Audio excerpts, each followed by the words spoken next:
राम जी का राज्याभिषेक होने के बाद सभी मेहमान चले गए, सिर्फ एक आदमी को छोड़ के। हनुमान जी वहाँ से नहीं गए। 2 महीने बीत गए, 3 महीने बीत गए, 6 महीने बीत गए। रघुवर ने सीता जी से कहा कि सीता सुनो, ये हनुमान से भी कहो कोई राज्य ले ले और उसकी जिम्मेदारी निभाए। तो फिर सीता माता ने बोला, अपने बेटों को बिना अपराध के सजा देने की प्रक्रिया आपके खानदान की होगी, मेरी नहीं है। मेरे घर में ये नहीं हो सकता। मैं अपने बेटे को, अपने पुत्र को जाने को नहीं कहूँगी। राम जी यही इच्छा लेकर लक्ष्मण जी के पास भी गए। उन्होंने लक्ष्मण जी से भी कहा कि हे लक्ष्मण, तुम हनुमान को बोल दो कि वो जाके कोई जिम्मेदारी ले ले और उसको निभाए।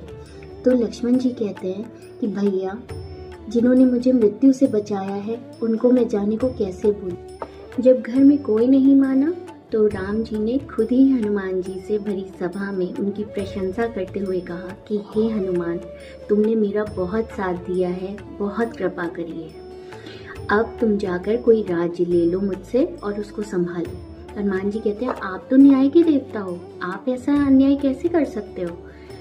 तो राम जी ने कहा, शायद इसमें लालच आ गया हो, कोई 2 राज्य मांगना चाह रहा हो। हनुमान जी की ये बात सुनकर जब घर में कोई नहीं माना तो राम जी ने खुद ही हनुमान जी से भरी सभा में उनकी प्रशंसा करते हुए कहा कि हे हनुमान, तुमने मेरा बहुत साथ दिया है, बहुत कृपा करी है। अब तुम जाकर कोई राज्य ले लो मुझसे और उसको संभालो। हनुमान जी कहते हैं, आप तो न्याय के देवता हो, आप ऐसा अन्याय कैसे कर सकते हो। तो राम जी ने कहा, शायद इसमें लालच आ गया हो, कोई 2 राज्य मांगना चाह रहा हो।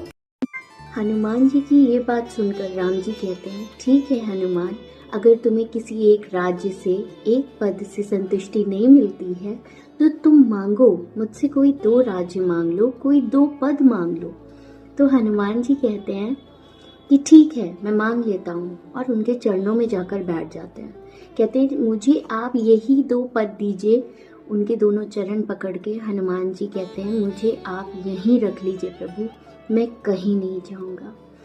तो बहुत ही सिंपल सी बात है कि हनुमान जी जैसी भक्ति ना आज तक किसी ने की है, ना कोई कर पाएगा।